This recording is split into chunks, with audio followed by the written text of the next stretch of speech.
Throughout the mid-2000s, competition between the big three kids' cable networks was arguably at an all-time high, with Cartoon Network's dominance with shows like Code Lyoko, The Powerpuff Girls, and Ben 10, Nickelodeon with the likes of The Fairly Odd Parents, The Adventures of Jimmy Neutron, and Danny Phantom, as well as Disney with shows like American Dragon Jake Long, Kim Possible, and Lilo and Stitch. You could call it nostalgia, that's completely fair, but I genuinely think the 2000s was the golden age of kids' animations and cartoons. No matter where you went, you could find at least one show that satiated that unquenchable urge to just escape reality. It was an absolutely amazing time to be a kid, and for these companies, it was that stark competition that kept them all on their toes. But then, that all changed when the Fire Nation attacked. For the longest time, it seemed like Cartoon Network, Disney, and Nickelodeon had gotten into a comfortable position. Everything was just right. That was, until the fateful year of 2005, when Nickelodeon aired what could be touted to this day as the greatest animated TV series of all time. Avatar: The Last Airbender ran from 2005 to 2008. It ran for 3 seasons or books, with a new book airing roughly every year. It follows the story of a young monk named Aang and his quest to defeat the series' big bad before he basically takes over the world. If you're interested, I did an entire video on Avatar: The Last Airbender prior to this one, so if you want to get caught up with that first, I'll leave a link to that right here. And before anyone says anything, yes, I am saying the full name, Avatar: The Last Airbender, for a reason. I don't want anyone to even think for a second that I'm referring to that abomination of a live action made back in 2010. Yes, I'm looking at you, M. Night. But anyways, Avatar: The Last Airbender took the world by storm when it debuted, and not just for the child demographic. Young adults, old adults, older adults, no matter what age you were able to get a little something out of this gem of a show. It was a story full of memorable characters and life lessons that stuck with you long after its final episode. And when it did finally end, there was no telling if we'd ever get anything like it ever again. We were forced to move on with our lives, just having to cherish the time that we spent in a world that meant so much to so many. But that was until the spring of 2012, when, like an answer to our prayers, we got this.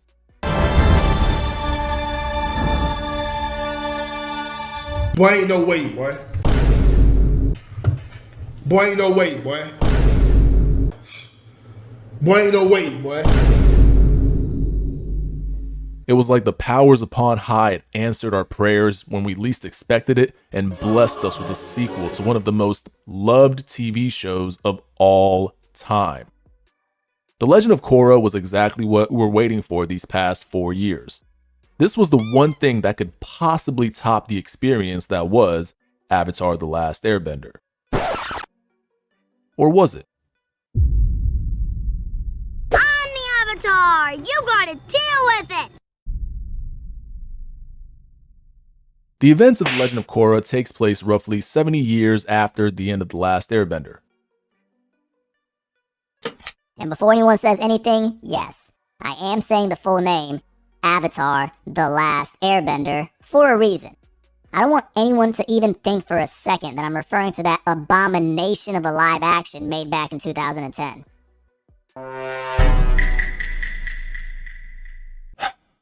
Damn it. Just like the changing of the seasons, sooner or later a brand new Avatar must be born into the world. It's Pikachu! Enter Korra. When we first meet Korra, we immediately get a sense of who she is. Unlike Aang, who was a lot more humble, soft-spoken, and gentle, Korra, even as a child, was confident, outspoken, and adamant. Up until this point, or at least as far as we viewers know, most avatars are unaware of their heritage until they're somewhere in their years. Aang learned that he was the avatar around when he was 12, and Roku, the avatar before him, learned when he was around 16.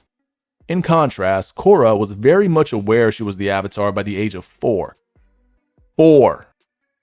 Combine that with the ability to already bend water, earth, and fire right out of the gate, and you have the makings of a prodigious natural talent even by Avatar standards. The way that this story begins, in my opinion, is great.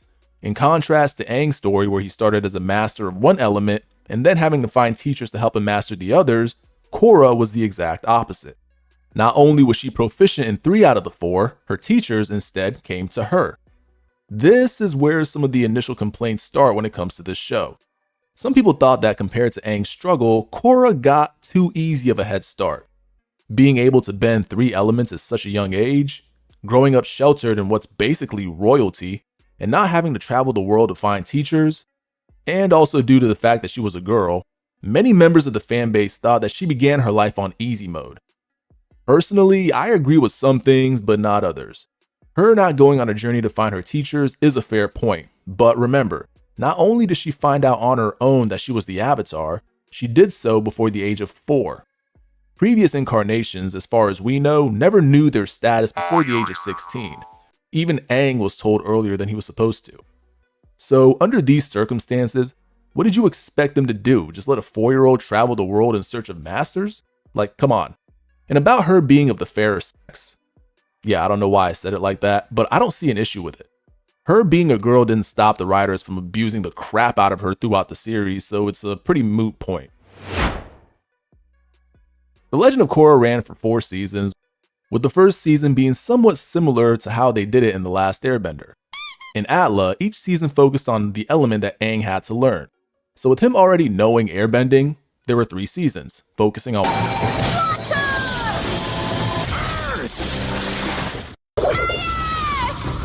respectively. Korra, already knowing water, earth, and fire, spent the entirety of her first season learning how to airbend. She had a lot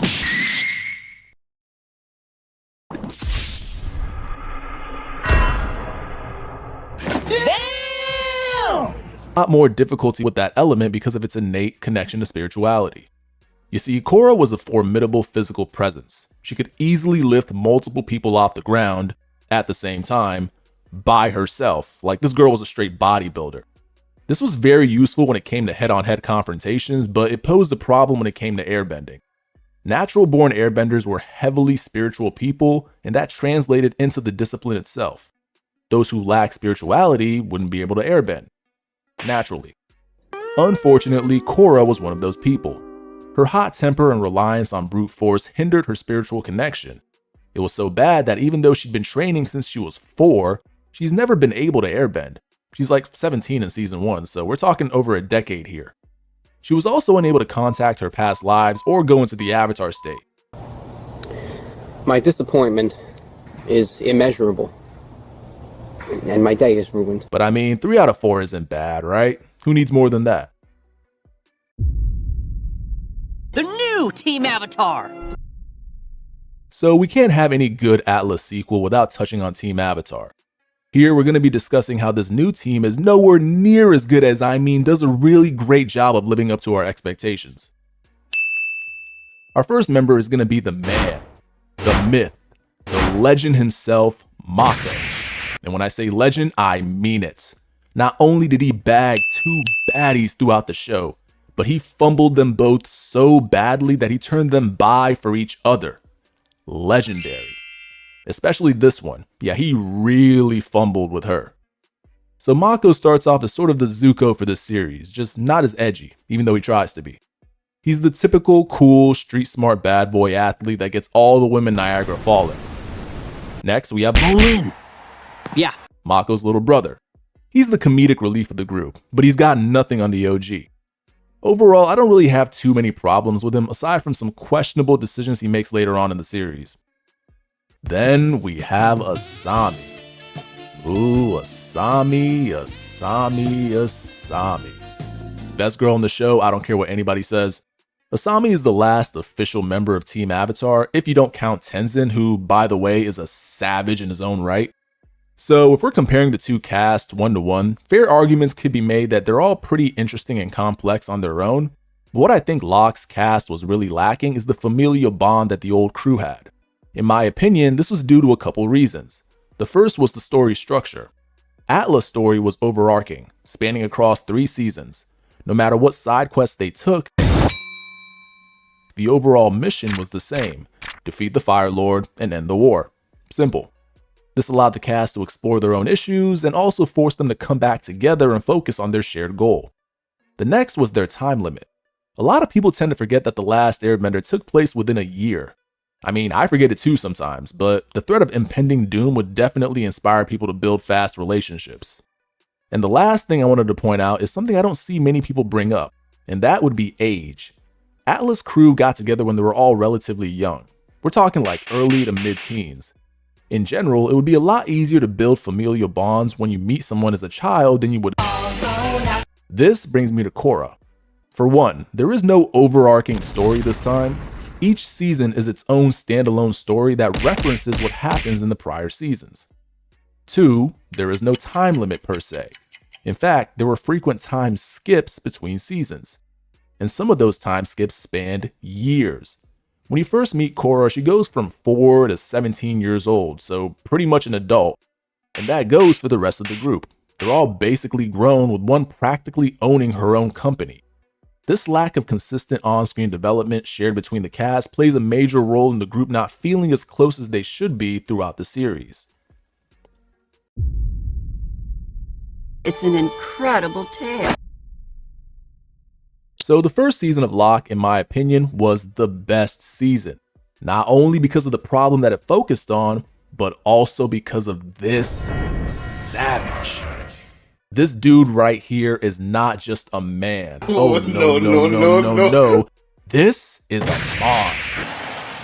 Not only is this man probably the coldest villain in the Avatar franchise, but he may be the most overpowered, broken bender, period.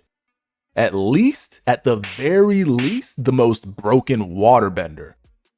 So, with all that glazing out of the way, this season focuses on an issue that was bound to come up eventually.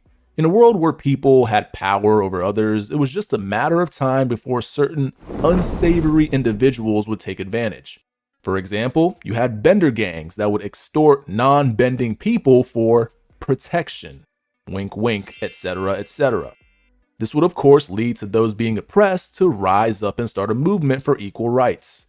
This equalist movement, led by the GOAT himself, had the goal of putting everybody on the same playing field. How would they do that, you ask? Well, it's quite simple. By getting rid of benders. How would they do that, you ask? Well, it's quite simple. By taking away their bending. You see, Amon had the godly ability to take a person's bending away by tickling their forehead. An ability that only the Avatar should have access to, so questions. But wait, I'm sure you must be asking, didn't you say Amon was a waterbender? Then how is he the leader of the equalist movement? Well, that's true, and the answer to those questions are, it's a secret, so don't tell anyone. Okay. The idea behind season 1 was really good, and a great way to start the series. Unfortunately, after season 1, the whole concept of equality just kinda disappears. This was actually due to some real world issues with Nick, but if you're just watching the show, it's pretty jarring. Nobody really brings up the topic again, and it's basically just forgotten about. To be fair, seasons 2 through 4 do feel a bit more connected to each other. It's just the first season that feels like its own complete story. I'm the Avatar! You got it! We get it, man! You're fucking edgy and cool, yeah! So at the end of the day, The Legend of Korra had a lot of living up to do. And while I didn't dislike the show nearly as much as some people did, it definitely had its fair share of problems. The first and foremost problem was, ironically, Korra herself. We got a glimpse of her personality in the beginning, but that was just scratching the surface. My main issue with her isn't just that she's brash, short-tempered, hot-tempered, cocky, impatient, hard-headed,